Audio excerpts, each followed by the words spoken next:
thing is, we have to do it. We got to do it immediately. So I got to get a pulse of what the new guys can bring to the team. Trying to figure out what lineup fits around Ben, and I'm still trying to figure that out. This is the end of Ben Simmons. No, seriously. The Brooklyn Nets head coach, Jacques Vaughn, just said it point blank. I mean, he heavily implied it, and when you consider everything that took place, it makes a lot of sense why this could be the end of Ben Simmons. So we have a lot to talk about. Before we get to the content, make sure you drop a like, subscribe, and turn on our notifications to help the channel grow. I'll make sure to be keeping you guys up to date throughout the robust buyout market. And now that we got all that out of the way, cue the intro.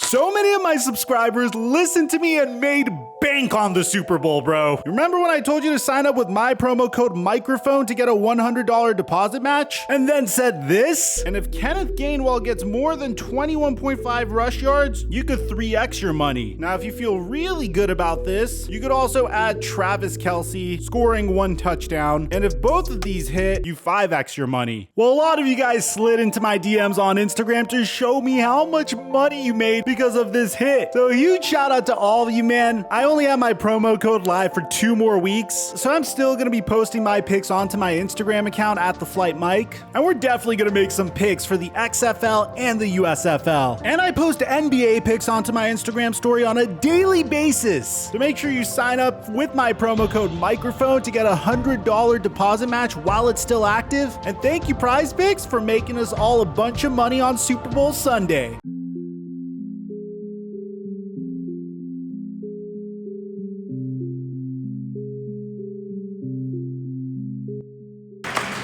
Not a vested interest in this question. How far can Ben Simmons go? Well, he's got to get a jump shot. It's like, it sounds humorous and all that, but I'm dead ass serious. Yeah. You can't, because if not, he'll regret it. When his career is over, and you look at what he's doing now without that is astonishing. Now imagine you can shoot the ball. What does that open up for you? You don't want to retire. No, seriously, you don't want to retire and look back and go, man, if I had a jump shot, what would I have done? You don't want that. You don't want that. So I don't care if you have to lock yourself in the gym 10 hours a day. If this kid gets a jump shot, it's a serious, serious problem. A serious, serious problem. To answer your question, the sky's the limit for him. He can be as good as he wants to be. Mic check 1 2 1 2. What's going on, everybody? Ben Simmons was supposed to be the savior of the Brooklyn Nets, believe it or not. Yeah, I know, it sounds kind of ridiculous, but if you go back to what happened a year ago, there was some turmoil within the Brooklyn Nets organization. James Harden, the player that the Brooklyn Nets invested the most resources into, probably in the entire franchise's history, decided that he didn't want to be a part of this team anymore, despite only playing for them for about a year. Bear in mind, Kevin Durant, James Harden, and Kyrie Irving only played 16 games together, and James Harden said that the situation was tumultuous at best. There's a lot of dysfunction. There was a lot of internal things that I'm not going to never just say or put in the media or do anything. And that was one of the reasons why, I chose to make my decision. But now, fast forward to date, I don't look like the crazy one. I don't look like the guy that, or the quitter or whatever, the media want to call me. Like, I knew what was going on, and I just decided to, hey, I'm not built for this. Like, I don't want to deal with that. I want to play basketball and have fun and enjoy doing it. And fast forward to today, they got a whole new roster. So the Brooklyn Nets really had their hands tied at this point because James Harden had tremendous leverage over the Brooklyn Nets. Despite the Nets giving up Karis LeVert, Taurean Prince, Jarrett Allen, Rodions Kurucs, 3 first-round picks, and 4 first-round pick swaps, all from 2022 to 2027, the Nets decided that they needed to trade James Harden at this point because they didn't really have a choice. They traded Harden to the Philadelphia 76ers for Ben Simmons, Seth Curry, Andre Drummond, a unprotected 2022 first-round pick, and a protected 2027 first-round pick. A horrible way to recoup the assets that you gave up for James Harden. The Houston Rockets are probably set for the next decade, I'm being honest. I mean, they're so set that James Harden even flirted with going back to the Houston Rockets a couple months ago, but I don't necessarily know how much stock I'm putting into that. James Harden's reunited with Daryl Morey. They love each other, but that's a different conversation for a different day. I mean, from the very beginning, you saw Kevin Durant's disappointment when he was drafting his all-star team last year. It's playoffs right around the corner, so we got to fast track into, getting used to each other, but I'm excited. I think everybody got what they wanted.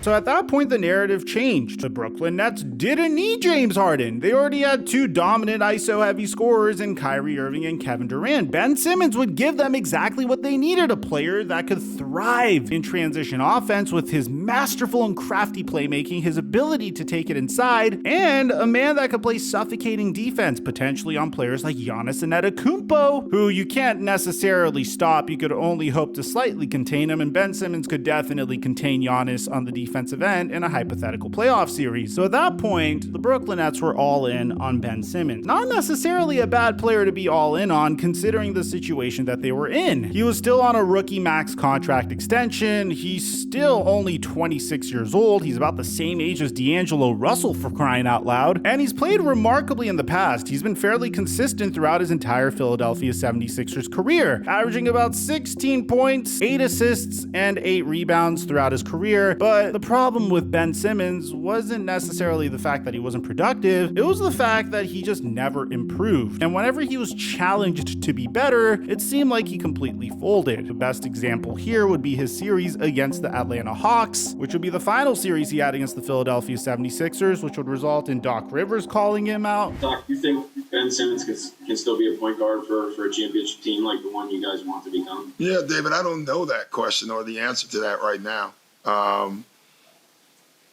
So I don't know the answer to that. And then Ben Simmons avoiding his whole team throughout the entire summer, and then also saying that he was dealing with mental health struggles. Well, fortunately for Ben Simmons, he got what he wanted. He got traded away from the team that was building around him to be a complementary piece to Kyrie Irving and Kevin Durant. And there was a lot of optimism for Ben Simmons in 2022 to 2023, but the man definitely looked like a shell of his former self. This year, he's averaging 7 points, 6 rebounds, and 6 assists, getting paid maximum money to do this. There's a reason why Cam Thomas said ain't shit funny. If you're Cam Thomas and you're watching this man do cardio and is getting paid $35 million a year annually to do it, you'd probably feel the same way as he does. And it seems like this is the end of Ben Simmons, because if you remember, Brooklyn Nets a few weeks ago traded Kyrie Irving to the Dallas Mavericks and got Spencer Dinwiddie, Dorian Finney-Smith, a unprotected 2029 first round pick, and 2 second round picks in the future. Dorian Finney-Smith is a forward. Dorian Finney-Smith plays the same position as Ben Simmons pretty much. I mean, he's 6'7", he plays power forward and small forward. He averages more or less the same type of numbers as Ben Simmons, except he doesn't handle the ball as much as Ben Simmons, so he only averages 1 assist per game. So you swap the assists and the fact that Ben Simmons needs to dominate the ball to be productive for a player that could hit it from 3, 35% from 3. But that's not all the Brooklyn Nets would do. The Brooklyn Nets would also trade Kevin Durant to the Phoenix Suns. And in this particular deal, they didn't get DeAndre Ayton, they didn't get Devin Booker, or even Chris Paul. In this deal, they got even more forwards. As a matter of fact, they got so many forwards from this particular deal. One of them is clearly not with them anymore, Jay Crowder. They traded Kevin Durant to the Phoenix Suns for Mikal Bridges, Cam Johnson, and 4 future first-round picks, which, to be honest, I've complimented this deal a lot. A great way to recoup your assets. And it seems like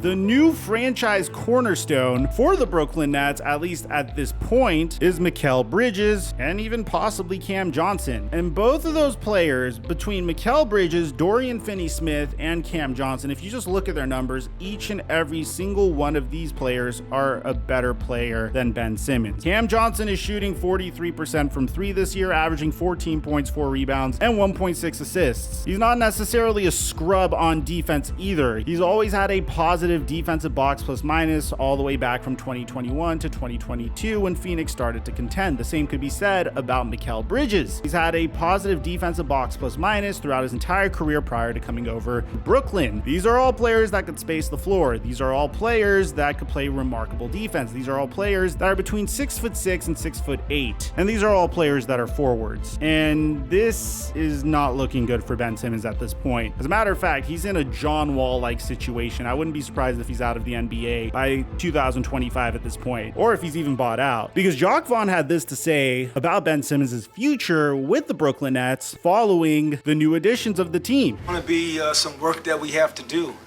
Because you just take a look at what the lineups could potentially look like. Put another big next to Ben, then you got to figure out what the spacing is around it. Then if you put a playmaker next to him, then you got to figure out what Ben looks like without the basketball. Then if you go small with Ben, then you got to figure out, can you rebound enough with it? Ben Simmons at this point turned into the DJ Khaled meme. Congratulations. You played yourself. What does he actually do? Doesn't seem like he does very much of anything. He could play defense. He does have the ability to take it inside, but he's afraid of getting fouled and shooting free throws, and he feels like mentally that'll send him down a spiral. Which, okay, that's respected. We feel empathy for you, Ben. But if that's the case, then you're not mentally healthy enough to play in the NBA at this point, unfortunately. And I know this sounds harsh, and I know this sounds insensitive as someone that has dealt with depression in the past myself, but it's a very cutthroat industry, and the Brooklyn Nets clearly have Ben Simmons' replacements on his team. And it's really unfortunate, man. You go from a team that is doing everything they possibly can to build around you to a team that buried you on the bench. I mean, Jacques Vaughn is being very transparent here. It's very difficult to figure out how to build a team around Ben Simmons, and it doesn't seem like the Brooklyn Nets are nearly as invested in figuring it out. So the challenges are ahead of us.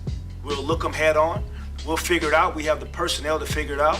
Whether it is me mixing and matching throughout different pieces of the game and allowing him to have a group and run with a group, that part we'll figure out. But you see the challenges that lie ahead. Everything's been changing all year, so it's hard to really understand what's going on, but hopefully we find some rhythm and consistency. It's different. It's a different experience coming off the bench, so whatever the team needs from us to win, I'm willing to do that. It's just crazy, man. We talk about asset management on this channel a lot. I mean, the Brooklyn Nets mismanaged their assets in the James Harden deal. It seems like they were able to recoup some of those assets in the Kevin Durant deal, so they're not completely screwed. They got a lot of good players that they could look forward to building around. But in this particular instance, again, Ben Simmons goes from a team that is invested in him, drafted him with the #1 overall pick, waited a whole year for him to play basketball because he was dealing with an injury during what was supposed to be his rookie season. And you go from that to a team that isn't really invested in you. They mainly traded for you because James Harden wanted out. They were hoping that they could get something out of you, but it seems like that's not going to be the case. You could tell the Brooklyn Nets to be as patient as you want them to be, but it seems like you already kind of fumbled the bag. You had the opportunity to make it work with Kevin Durant and Kyrie Irving. Seems like he didn't take that seriously enough. It seems like he was way too focused on not getting fouled inside the key, or at least developing a perimeter three, or anything that requires the slightest bit of work ethic. Now, Jacques Vaughn ended up finishing it off by saying it's a little frustrating trying to find some rhythm and consistency, but that's what it is at this point now. Guys have been in and out due to injuries, trades, so there's a lot of different things that factor into it. Hopefully, we can get a little bit of a stretch where we can find some rhythm and consistency. Ben Simmons' future is going to be very similar to what Russell Westbrook experienced, where I'm assuming the Brooklyn Nets are going to hold on to him for the next year, and you might see him traded during the trade deadline next year once his contract seems a little bit less intimidating. But man, at the end of the day, man, this is truly a sad sight to see. I mean, we know the story of Markelle Fultz, where I don't really know what went into it, but he went from a surefire like stud at #1 overall to a player that dealt with some shooting issues. Ultimately, he got traded to the Magic, and he's found some success there. He actually has games where he looks like a #1 overall pick. If you guys have been missing those Magic games, I highly recommend you check him out. He's a dog out there sometimes. And then you have this Ben Simmons situation, and I don't want to make it seem like mental health isn't a very serious topic, but it seems like, at least in the NBA right now, if you can't handle playing basketball currently, or if it's just too much for you to the extent where you're not willing to drive inside or you're scared of getting fouled, then this is gonna be what happens to you, man. It's really sad to see, and I hope he figures it out, and I hope he does what he needs to do to get back to what he once was, but it just seems to be a consistent downward trend, and I hope I'm wrong. I hope he figures it out. I hope he turns it around. It really sucks to see someone like sabotage themselves this much, and for the reasons that he is stating, but I don't know what his future is gonna look like in the NBA, man. This is Jacques Vaughn pretty much saying, I don't know who he should play Ben Simmons with, so he might be buried at the end of the bench. Maybe that'll give him some time to really think and reflect, get himself into some therapy, really just figure out what's causing this mental block that made him into a significantly lesser player. But I don't know. I want you guys to let me know in the comment section down below what you guys think about this situation. I apologize if I come off as a little insensitive to my man's situation here. Aside from that, I'm your boy Mike.